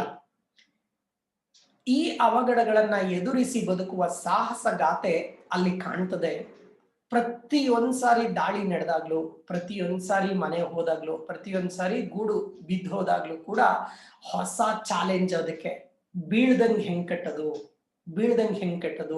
ಕೆಡದಂಗ್ ಹೆಂಗ್ ಕಟ್ಟೋದು, ವೈರಿಗಳಿಂದ ರಕ್ಷಣೆ ಮಾಡ್ಕೊಳ್ಳೋದು ಹೇಗೆ, ಈ ಪಾಠ ಪ್ರತಿ ದಿನ, ಪ್ರತಿ ವರ್ಷ ಅದು ಕಲಿತಾ ಹೋಗುತ್ತೆ, ಕಟ್ತಾ ಹೋಗುತ್ತೆ, ಮಿಸ್ಟೇಕ್ ಆಗ್ತಾ ಹೋಗುತ್ತೆ, ಅಗೇನ್ ಫೈಟ್ ಬ್ಯಾಕ್ ಮಾಡುತ್ತೆ. ಈ ಫೈಟ್ ಬ್ಯಾಕು, ಈ ಹೋರಾಟ, ಈ ಪಾಠವೇ ಗೂಡಿನ ನಿಜವಾದಂತಹ ಸತ್ಯ. ಸತ್ವ. ಹೀಗೆ ಅಲ್ಲಿ ಕೇವಲ ಅವು ಗೂಡು ಕಟ್ಟೋದಿಲ್ಲ. ನೀವು ಗೀಜಗನ ಗೂಡನ್ನ ನೋಡಿದ್ರೆ ಸಾಕು. ಗೀಜಗನ ಗೂಡು, ಗೀಜಗ ಅಂತ ಒಂದು ಪಕ್ಷಿ ಇದೆ. ಆ ಗೀಜಗನ ಗೂಡನ್ನ ನೋಡಿದ್ರೆ ಸಾಕು, ನಿಮ್ಗೆ ಯಾವ CNC ಮಿಷನ್ ಕೂಡ ಹಂಗೆ ಹೊಲಿಯಕ್ಕಾಗಲ್ಲ. ಒಂದೊಂದೇ ನಾರುಗಳನ್ನ ತೆಗೆದುಕೊಂಡ್ಬಂದು ಹೊಲಿದು ಅದು ನೇತಾಕಿರುತ್ತೆ. ಗೂಡು, ಗೀಜಗನ ಗೂಡು ನಿಮ್ಗೆ ಈ ಚಿತ್ರದಲ್ಲಿ ನಿಮ್ಗೆ ಕಾಣಿಸ್ಬೋದು. ಈ ಗೂಡುಗಳಿದೆ ನೋಡಿ ಇಲ್ಲಿ, ಈ ಗೂಡುಗಳು. ಇದರಲ್ಲಿ ನೋಡಿ, ಈ ಗೂಡು ಇದೆಯಲ್ಲ, ಇದು ಗೀಜಗನ ಗೂಡು ಅಂತ ಕರಿತೀವಿ. ನೀವು ಯಾವ CNC ಮಿಷಿನ್ ಅಲ್ಲೂ ಈ ತರದ್ ಮಾಡ್ಲಿಕ್ಕಾಗಲ್ಲ. ಒಂದ್ ಪಕ್ಷಿ ಕ್ಯಾನ್ ಬಿಲ್ಟ್ ಲೈಕ್ ದಿಸ್. ಮನುಷ್ಯ ಮಾಡಿದ್ದು ಸಾಧನೆ ಅಂತ ಹೇಳ್ಬೇಕೇನು ನಾವು? ಮನುಷ್ಯ ಮಾಡಿರೋದು ಬಹಳ ದೊಡ್ಡ ಸಾಧನೆ ಅಂತ ಹೇಳ್ಬೇಕೇನು? ಯಾವ CNC ಮಿಷಿನ್ ಸೀದಾ ಅದರದ್ದು ಸ್ಟ್ರಕ್ಚರ್ ನೋಡಿ ಹೇಗಿದೆ ಅಂತ. ಅದ್ ಹ್ಯಾಂಗ್ ಮಾಡಿರುತ್ತೆ, ಗಾಳಿ ಎಷ್ಟೇ ಬಂದ್ರು ಬೀಳೋದಿಲ್ಲ. ಅದರಲ್ಲಿ ಬೈಫರ್ಕೇಶನ್ಸ್ ಇರುತ್ತೆ, ಅದರಲ್ಲಿ ರೂಮ್ಗಳಿರುತ್ತೆ. ಯಾವ ಆರ್ಕಿಟೆಕ್ಚರ್ ಅದು ಓದಿಲ್ಲ, ಯಾವ ಇಂಜಿನಿಯರಿಂಗು ಅದು ಓದಿಲ್ಲ, ಯಾವ ಸಿವಿಲ್ ಇಂಜಿನಿಯರು ಅಲ್ಲ ಆ ಪಕ್ಷಿ. ಬಟ್ ಸ್ಟಿಲ್ ನೇತಾಡ್ತಕ್ಕಂಥ ರೆಂಬೆ ಮೇಲೆ ಗೂಡು ಕಟ್ಟುತ್ತೆ, ಒಂದು ಕಾವೆಗೋಲ್ ಇರ್ತಕ್ಕಂಥ ಇದ್ರ ಮೇಲೆ ಗೂಡು ಕಟ್ಟುತ್ತೆ ಅಂತ ಅಂದ್ರೆ ವಾಟ್ ಎ ಬ್ಯೂಟಿ ಅಂತ ಹೇಳ್ಬೇಕಾಗತ್ತೆ. ಮನುಷ್ಯ ಏನು ಇಲ್ಲ ಅದ್ರ ಮುಂದೆ ಹಂಗ್ ನೋಡಿದ್ರೆ. ನಥಿಂಗ್, ಏನು ಇಲ್ಲ ಮನುಷ್ಯ ಅದ್ರ ಮುಂದೆ. ಸುಮ್ನೆ ನಾವು ಕಚ್ಕೋತೀವಿ ಅಷ್ಟೇನೆ. ನೋಡಿ, ಅದು ಪಾಠ ಹೇಳುವ ಶಾಲೆ, ನಿರ್ಜೀವ ವಸ್ತುವಿನಂತೆ ಕಾಣುವ ಮೊಟ್ಟೆಗೆ ಕೇವಲ ಸ್ಪರ್ಶದಿಂದಲೇ ಜೀವ ಕೊಡುವ ಹಕ್ಕಿ, ಅಸ್ಪೃಶ್ಯತೆ ಆಚರಿಸುವ ಮನುಷ್ಯನಿಗೆ ಸ್ಪರ್ಶ ಸಂಜೀವಿನಿಯ ಪಾಠ ಹೇಳ್ತದೆ. ತಾಯಿ ಮಕ್ಕಳ ಕೌಟುಂಬಿಕ ಐಕಮತ್ಯಕ್ಕೂ ಗೂಡು ಹಿಂಬಾಗುತ್ತದೆ ಅಂತ. ಮನುಷ್ಯ ಬೇರೆಯವರನ್ನ ಮುಟ್ಟಿದ್ರೆ ಮೈಲ್ಗೆ ಅಂತಾನೆ, ಅವನಿಗೆ ಇದೊಂದು ಪಾಠ. ಒಂದು ಮೊಟ್ಟೆ ಗೂಡ್ನಲ್ಲಿ ಒಂದು ಪಕ್ಷಿ ಒಂದು ಮೊಟ್ಟೆ ಇಡುತ್ತೆ. ಆ ಮೊಟ್ಟೆನ ಆಗಲೇ ಒಡೆದ್ರೆ ಅದರಲ್ಲಿ ಜಲ್ಲಿ ಟೈಪ್ ಒಂದು ಲೋಳೆ ತರದ ಪದಾರ್ಥ ಸಿಗುತ್ತೆ.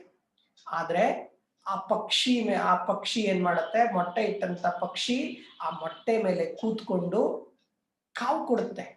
ಒಂದಿಷ್ಟು ದಿನ ಅಂತಿರುತ್ತೆ ಅದಕ್ಕೆ ಟೈಮ್ ಡ್ಯೂರಿಯೇಷನ್.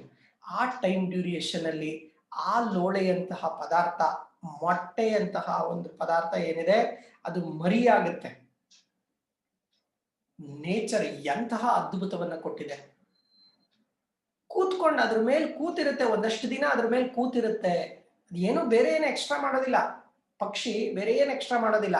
ಆ ಮೊಟ್ಟೆ ಮೇಲೆ ಒಂದಷ್ಟು ದಿನ ಕೂತ್ಕೊಳ್ಳುತ್ತೆ, ಕಾವು ಕೊಡುತ್ತೆ, ಅದಕ್ಕೆ ಸ್ಪರ್ಶ ಕೊಡುತ್ತೆ. ಆ ಸ್ಪರ್ಶ ಕೊಟ್ಟಂತಹ ಒಂದು ಹಿನ್ನೆಲೆಯಲ್ಲಿ ಆ ಮೊಟ್ಟೆಯಿಂದ ಇನ್ನೊಂದು ಪಕ್ಷಿ ಹೊರಗಡೆ ಬರುತ್ತೆ, ಇನ್ನೊಂದು ಪಕ್ಷಿ ಮರಿ ಹೊರಗಡೆ ಬರುತ್ತೆ. ಎಂತಹ ಅದ್ಭುತ ಪಾಠ. ಮಾತೃ ಹೃದಯಕ್ಕೆ, ಅಮ್ಮನಿಗೆ ಅಂತ ತಾಕತ್ತಿದೆ. ಅಮ್ಮನ ಸ್ಪರ್ಶದಲ್ಲಿ ಹೊಸ ಬದುಕು ಸೃಷ್ಟಿಯಾಗ್ತದೆ, ಹೊಸ ಜೀವನ ಸೃಷ್ಟಿಯಾಗ್ತದೆ. ಇದೊಂದು ದೊಡ್ಡ ಪಾಠ ನಮಗೆ. ಅಮ್ಮಂದಿರ ಮಾತು ಯಾರಾದ್ರೂ ಕೇಳಲಿಲ್ಲ ಅಂದ್ರೆ ಇದು ಅವ್ರಿಗೆ ದೊಡ್ಡ ಪಾಠ. ಅಮ್ಮ ಏನು ಮಾಡೋದಿಲ್ಲ, ಮೊಟ್ಟೆ ಪಕ್ಕದಲ್ಲಿ ಹೋಗಿ ಕುತ್ಕೊಳ್ತಾಳೆ, ಮೊಟ್ಟೆ ಮೇಲೆ ಹೋಗಿ ಕುತ್ಕೊಳ್ತಾಳೆ ಅವಳು. ಒಂದಷ್ಟು ದಿನ ನಿಧಾನಕ್ಕೆ ಮರಿ ಆಚೆ ಬರುತ್ತೆ. ಎಂತ magic! Nobody can do this magic. ಮೊಟ್ಟೆಗಳನ್ನ ಕೃತಕ ಕಾವು ಕೊಟ್ಟು ಮರಿ ಮಾಡಬಹುದು, ಆದ್ರೆ ಮೊಟ್ಟೆಗಳನ್ನೇ ಡೂಪ್ಲಿಕೇಟ್ ಮಾಡಕ್ಕಾಗಲ್ಲ. ಪಾಸಿಬಲ್? ಮೊಟ್ಟೆಗಳನ್ನ ಡೂಪ್ಲಿಕೇಟ್ ಮಾಡಕ್ಕಾಗಲ್ಲ. ಇಟ್ಟ ಮೊಟ್ಟೆಗಳನ್ನ ಯಾವ್ದಾದ್ರು ಮಿಷಿನ್ ನಲ್ಲಿ ಇಟ್ಟು ಅದಕ್ಕೆ ಮರಿ ಮಾಡಬಹುದು, ಮರಿ ಆಗತ್ತೆ. ಬಹುಶಃ ವಿಜ್ಞಾನದಲ್ಲಿ ಅದು ಸಾಧ್ಯ. ಆದ್ರೆ ನೆನಪಿರ್ಲಿ, ಮೊಟ್ಟೆಗೆ ವಿಜ್ಞಾನ ಇಲ್ಲ, ಮೊಟ್ಟೆ ಮಾಡ್ಲಿಕ್ಕೆ ವಿಜ್ಞಾನ ಇಲ್ಲ. ಅದಕ್ಕೆ ಜೀವನೇ ಬೇಕು, ಅದಕ್ಕೆ ಪಕ್ಷಿನೇ ಬೇಕು. ಅದಕ್ಕೆ ಹೇಳೋದು nature is always ahead, one step ahead ಅಂತ ಹೇಳ್ತೀವಿ ನಾವು. ಮನುಷ್ಯನಿಗಿಂತ 1 ಸ್ಟೆಪ್ ಅಹೆಡ್. ಮನುಷ್ಯ 100 ಮೆಟ್ಲು ಹತ್ತಿದ್ರೆ ಅದು 101ನೇ ಮೆಟ್ಲಲ್ಲಿರುತ್ತೆ ಪ್ರಕೃತಿ. ಹಾಗಾಗಿ ನಾವ್ ಯಾವತ್ತಿಗೂ ಕೂಡ ಪ್ರಕೃತಿಯ ಮೇಲ್ಮಟ್ಟಕ್ಕೆ ತಲುಪುವುದಕ್ಕೆ ಸಾಧ್ಯ ಇಲ್ಲವೇ ಇಲ್ಲದಂತಹ ಒಂದು ಸನ್ನಿವೇಶ ಇದೆ. ಒಂದು ಕೋಣ ಗೂಡು ಹಕ್ಕಿಗಳಲ್ಲಿರುವ ತಂತ್ರಜ್ಞಾನಕ್ಕೆ, ಅವು ಪಡುವ ಶ್ರಮ ಮತ್ತು ಪಡೆದಿರುವ ಕುಶಲತೆಗೆ ಹಿಡಿದ ಕನ್ನಡಿ. ಕುಶಲತೆ ಅಂದ್ರೆ ಸ್ಕಿಲ್. ಕೆಲವು ಕೀಟ, ಉರಗ ಸಂತತಿ ಮತ್ತು ಕೆಲವು ಸಸ್ತನಿಗಳು ಗೂಡು ಕಟ್ತವೆ.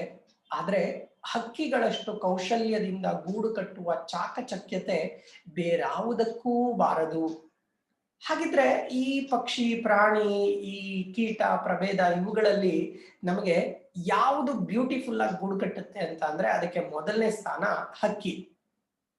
ಪಕ್ಷಿಗಳು ಗೂಡನ್ನ ಅದ್ಭುತವಾಗಿ ಕಟ್ತವೆ. ಬೇರೆ ಎಲ್ಲಾ ಕೀಟಗಳಿಗಿಂತ, ಬೇರೆ ಎಲ್ಲಾ ಉರಗ ಸಂತತಿಗಳಿಗಿಂತ, ಬೇರೆ ಎಲ್ಲಾ ಸಸ್ತನಿಗಳಿಗಿಂತ ಪಕ್ಷಿಗಳು ಟ್ಯಾಲೆಂಟೆಡ್ಲಿ ಅವು ಗೂಡನ್ನ ಕಟ್ತವೆ. ಕೊಂಬೆ ಮೇಲೆ ಗೂಡು ಹೀಗೆ ಕವೆ ತರ ಇರ್ತಕ್ಕಂತಹ ಇದರಲ್ಲಿ ಗೂಡು ಕಟ್ಟಿರ್ತವೆ. ನೀವು ಎಷ್ಟೇ ಜೋರಾಗಿ ಗಾಳಿ ಬೀಸ್ಲಿ ಬೀಳೋದಿಲ್ಲ ಅವು. ಎಷ್ಟೇ ಜೋರಾಗಿ ಮಳೆ ಬೀಳಲಿ ತೊಂದರೆ ಆಗೋದಿಲ್ಲ ಅವಕ್ಕೆ. ಸಿ ದಿಸ್ ಇಸ್ ಹೌ ಪಕ್ಷಿಗಳಿಗೆ ನಾವು ಒಂದು ಕ್ರೆಡಿಟ್ ಅನ್ನ, ಈ ವಿಚಾರದಲ್ಲಿ ಪಕ್ಷಿಗಳಿಗೆ ನಾವು ಒಂದು ಕ್ರೆಡಿಟ್ ಅನ್ನ ಕೊಡ್ಲೇಬೇಕಾಗತ್ತೆ. ಮುಂದೆ ನೋಡಿ,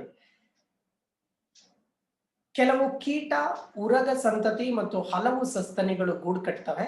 ಆದ್ರೆ ಹಕ್ಕಿಗಳಷ್ಟು ಕೌಶಲ್ಯದಿಂದ ಗೂಡು ಕಟ್ಟುವ ಚಾಕಚಕ್ಯತೆ ಬೇರಾವುದಕ್ಕೂ ಬಾರದು ಅಂತಾರೆ.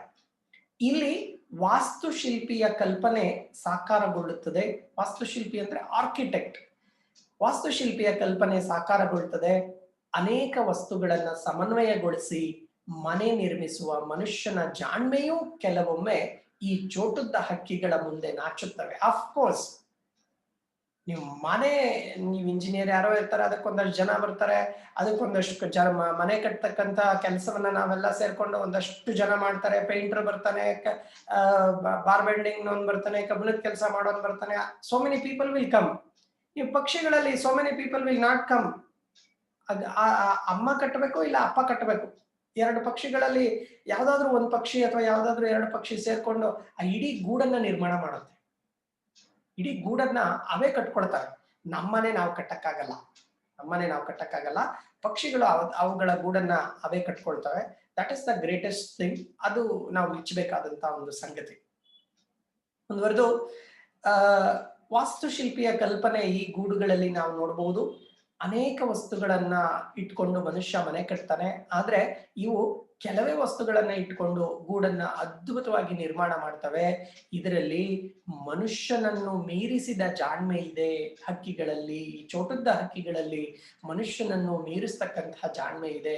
ದೇವರು ಬಹುಶಃ ನೈಸರ್ಗಿಕವಾಗಿ ಅವುಗಳಿಗೆ ಸಿಕ್ಕಂತಹ ಜಾಣತನ ಇದು ಅಂತ ನಾನು ಭಾವಿಸ್ತೀನಿ. ಅವು ಸಿಮೆಂಟ್ ಗಾರೆಯಂತಹ ವಸ್ತುಗಳಿಗಿಂತಲೂ ಭಿನ್ನವಾದ ವಸ್ತುಗಳನ್ನ ಬಳಸಬಲ್ಲವು. ಸಿಮೆಂಟು ಗಾರೆ ಬೇಕಾಗಿಲ್ಲ ಅವಕ್ಕೆ. ಅವುಗಳದ್ದೇ ಆದಂತಹ ಒಂದು ಇನ್ಫ್ರಾಸ್ಟ್ರಕ್ಚರ್ ಅವುಗಳನ್ನ ಬಳಕೆ ಮಾಡ್ಕೊಳ್ತವೆ. ಒಳಗಡೆಯ ಗೋಡೆಯನ್ನ ಪ್ಲಾಸ್ಟರ್ ಮಾಡಬಲ್ಲವು. ಎಷ್ಟು ಚೆನ್ನಾಗಿ ಗೂಡು ಕಟ್ಟಿರ್ತವೆ ಅಂತಂದ್ರೆ ಆ ಗೂಡುಗಳು ಈ ಕಡ್ಡಿಗಳನ್ನ ಜೋಡಿಸಿದಾಗ ಕಡ್ಡಿ ಕೆಲವೊಂದ್ಸಾರಿ ಚುಚ್ಚುತ್ತೆ. ಆ ಚುಚ್ಚಬಾರ್ದು ಅಂತ ಅವು ನೀಟಾಗಿ ಅವಕ್ಕೆ ಆ ಗೂಡಿನ ಒಳ ಆವರಣವನ್ನ ಒಂದಷ್ಟು ಅಚ್ಚುಕಟ್ಟಾಗಿ ಮೆತ್ತನೆಯ ಒಂದು ಕವರೇಜ್ ಮಾಡ್ಕೊಂಡಿರ್ತಾವಂತೆ ಪಕ್ಷಿಗಳು. ನಾವು ಗೂಡುಗಳನ್ನ ನೋಡಿಲ್ಲ, ಹಾಗಾಗಿ ನಮಗೆ ಓಹೋ ಈಗ ಇರ್ಬೋದಾ ಅಂತ ಅನಿಸ್ತದೆ. ಆದ್ರೆ ಗೂಡುಗಳನ್ನೇ ನೋಡಿರ್ತಕ್ಕಂತಹ ಲೇಖಕರು ಇದಕ್ಕ ಇವುಗಳನ್ನೆಲ್ಲ ನೋಡಿ ಅನುಭವ ಇದ್ದಂಥವ್ರು ಹಾಗಾಗಿ ಬರೀತಾರೆ. ಗೋಡೆಯ ಅಂದ್ರೆ ಆ ಒಳ ಆವರಣವನ್ನ ಪ್ಲಾಸ್ಟರ್ ಮಾಡಬಲ್ಲವು. ಹತ್ತಿಯಿಂದನೋ, ಪುಕ್ಕಗಳಿಂದನೋ, ಬೇರೆ ಇನ್ಯಾವುದಾದ್ರೂ ಸ್ಮೂತ್ ಆದಂತಹ ಪದಾರ್ಥದಿಂದನೋ ಈ ಒಳ ಆವರಣವನ್ನ ಪ್ಲಾಸ್ಟರ್ ಮಾಡ್ತಾವಂತೆ. ಗೂಡನ್ನು ಅಂದಗೊಳಿಸುವ ಸೌಂದರ್ಯ ಪ್ರಜ್ಞೆಯೂ ಕೂಡ ಅವಕ್ಕಿದೆಯಂತೆ. ಆದ್ರೆ ಈ ಎಲ್ಲ ಕ್ರಿಯೆಗಳಿಗೂ ಅರ್ಥವಿರುತ್ತದೆ, ಸ್ಪಷ್ಟವಾದ ಉದ್ದೇಶ ಇರ್ತದೆ. ಎಲ್ಲಾ ಕ್ರಿಯೆಗಳಿಗೂ ಒಂದು ಅರ್ಥ ಇರುತ್ತೆ, ಒಂದು ಸ್ಪಷ್ಟ ಉದ್ದೇಶ. ಸುಮ್ನೆ ಅವು ಕಟ್ಟೋದಿಲ್ಲ. There is some reason. ಸುಮ್ನೆ ವಿತೌಟ್ ರೀಸನ್ ನಾವು ಗೂಡುಗಳನ್ನ ನಿರ್ಮಾಣ ಮಾಡ್ಕೊಳ್ಳೋದಿಲ್ಲ. ಅವೆಲ್ಲದಕ್ಕೂ ಒಂದು ರೀಸನ್ ಇರುತ್ತೆ. ಆ ರೀಸನ್ಗೆ ಅನುಕೂಲ ಆಗೋ ಹಾಗೆ ಗೂಡನ್ನ ಕಟ್ಕೊಳ್ತಾವಂತೆ. ನೋಡೋಣ, ಈ ಕೊನೆ ಪರ ಮುಗಿಸಿ ಇವತ್ತಿನ ಪಾಠವನ್ನ ಇಲ್ಲಿಗೆ ನಿಲ್ಲಿಸೋಣ. ಹಕ್ಕಿಗಳು ಗೂಡನ್ನ ನಿರ್ಮಿಸುವುದು ಮುಖ್ಯವಾಗಿ ರಕ್ಷಣೆಗಾಗಿ. ಶೀತ ಗಾಳಿ, ಬಿರುಗಾಳಿ, ಮಳೆ, ಪ್ರವಾಹಗಳ ವಿರುದ್ಧ ಬದುಕೋದಕ್ಕೆ ಅವುಗಳಿಗೆ ಗೂಡು ಬೇಕು. ಹಾಗಾಗಿ ಅವು ಗೂಡನ್ನ ಕಟ್ತವೆ. ಮರುಭೂಮಿಯಂತಹ ಪ್ರದೇಶದಲ್ಲಿ ಮರಳಿನ ಹೊಡೆತಕ್ಕೆ, ಪ್ರಖರ ಸೂರ್ಯ ರಶ್ಮಿ ಮುಂತಾದ ಹವಾಮಾನ ವೈಪರೀತ್ಯಗಳನ್ನ ಪ್ರತಿರೋಧಿಸಲು ಗೂಡು ಬೇಕು, ಕಟ್ಕೊಳ್ತವೆ. ಮೊಟ್ಟೆ ಮರಿಗಳನ್ನ ರಕ್ಷಿಸಿಕೊಳ್ಳಲು, ತಮ್ಮನ್ನ ಬೇಟೆಯಾಡುವ ಪ್ರಾಣಿಗಳಿಂದ ತಪ್ಪಿಸಿಕೊಳ್ಳಲು ಎತ್ತರವಾದ ಮರದ ತುದಿ, ಕಣಿವೆ, ಬಿಲ, ದ್ವೀಪ ಅಥವಾ ನೀರಿನ ಮೇಲೆ ಅವು ಗೂಡು ಕಟ್ಟಬೇಕು. ಯಾವ್ಯಾವ ಪಕ್ಷಿಗಳಿಗೆ ಎಲ್ಲೆಲ್ಲಿ ರೀಚ್ ಇದೆಯೋ ಆ ರೀಚ್ಗಳಲ್ಲಿ, ಅಂದ್ರೆ ಆ ಒಂದು ಸಾಮರ್ಥ್ಯದ ಅನುಸಾರವಾಗಿ ಅವು ತಮ್ಮ ತಮ್ಮ ಗೂಡುಗಳನ್ನ ಕಟ್ಕೊಳ್ತವೆ. ಅದು ಮರುಭೂಮಿ ಇದ್ರೂ ಕೂಡ ಗೂಡು ಕಟ್ಟಬೇಕಾಗತ್ತೆ, ಮರುಭೂಮಿ ಇಲ್ಲದೆ ಇದ್ರೂ ಗೂಡು ಕಟ್ಟಬೇಕಾಗತ್ತೆ. ಎಲ್ಲೇ ಇದ್ರೂ ಕೂಡ ಅವು ಗೂಡುಗಳನ್ನ ನಿರ್ಮಾಣ ಮಾಡ್ಕೊಳ್ಬೇಕು. ಕಾರಣ ಅವು ಸೂರ್ಯನ ಬಿಸಿಲಿನ ತಾಪದಿಂದ ರಕ್ಷಿಸ್ಕೊಳ್ಬೇಕು, ಮಳೆಯಿಂದ ರಕ್ಷಿಸ್ಕೊಳ್ಬೇಕು. ಕೆಲವು ಸಂದರ್ಭಗಳಲ್ಲಿ ಎದುರಾಳಿ ಒಂದು ಪಕ್ಷಿಗಳು ಮೊಟ್ಟೆಗಳನ್ನು ಹೊತ್ಕೊಂಡು ಹೋಗ್ಬಿಡ್ತವೆ, ಮರಿಗಳನ್ನ ಹೊತ್ಕೊಂಡು ಹೋಗ್ಬಿಡ್ತವೆ. ಅವುಗಳನ್ನ ರಕ್ಷಣೆ ಮಾಡೋದಕ್ಕೆ ಗೂಡನ್ನ ನಿರ್ಮಾಣ ಮಾಡ್ಕೊಳ್ಬೇಕು. ಎಲ್ಲಿ ಬೇಕಾದ್ರೂ ಅವು ಗೂಡನ್ನ ನಿರ್ಮಾಣ ಮಾಡಬಲ್ಲವು. ಎತ್ತರದ ಮರದ ತುದಿಯಲ್ಲಿ ಅವು ನಿರ್ಮಾಣ ಮಾಡ್ಕೊಳ್ಬಹುದು. ಕಣಿವೆ ಅಂದ್ರೆ ವ್ಯಾಲಿಗಳಲ್ಲಿ, ಆಳ ಜಾಗಗಳಲ್ಲಿ, ವ್ಯಾಲಿ ಅಂತ ನಾವು ಕರಿತೀವಿ, ಅಲ್ಲಿ ಗೂಡುಗಳನ್ನ ನಿರ್ಮಾಣ ಮಾಡ್ಕೊಳ್ತವೆ. ಇಲ್ಲ ಕೆಲವು ಸರಿ ಬಿಲಗಳಲ್ಲಿ ಗೂಡುಗಳನ್ನ ನಿರ್ಮಾಣ ಮಾಡ್ಕೊಳ್ತವೆ, ದ್ವೀಪದಲ್ಲಿ ನಿರ್ಮಾಣ ಮಾಡ್ಕೊಳ್ತವೆ, ನೀರಿನ ಮೇಲೆ ಅಥವಾ ನೀರಿನ ಹರಿವಿನಲ್ಲಿ ಗೂಡುಗಳನ್ನ ಪಕ್ಷಿಗಳು ನಿರ್ಮಾಣ ಮಾಡ್ಕೊಳ್ತವೆ. ಸೊ ಹೀಗೆ ಹಕ್ಕಿಗಳು ತಮಗೆ ಬೇಕಾದಂತಹ ಸರ್ಕಮ್ಟೆನ್ಸಸ್ ನಲ್ಲಿ ಗೂಡುಗಳನ್ನ ನಿರ್ಮಾಣ ಮಾಡ್ಕೊಳ್ತವೆ. ಸೊ ಹೀಗೆ ನಾವು ಹಕ್ಕಿಗಳು ಹೇಗೆ ಗೂಡು ಕಟ್ತವೆ, ಅವುಗಳ ಇನ್ನೇನು ವಿಶೇಷತೆ ಇದೆ ಅನ್ನೋದನ್ನ ನಾವು ಮುಂದಿನ ತರಗತಿನಲ್ಲಿ ನಾವು ಅದನ್ನ ಗಮನಿಸೋಣ. ಓಕೆ, ಇವತ್ತಿಗೆ ಇಲ್ಲಿಗೆ ನಿಲ್ಲಿಸ್ತಾ ಇದ್ದೀನಿ. Will continue in the next class. Thank you.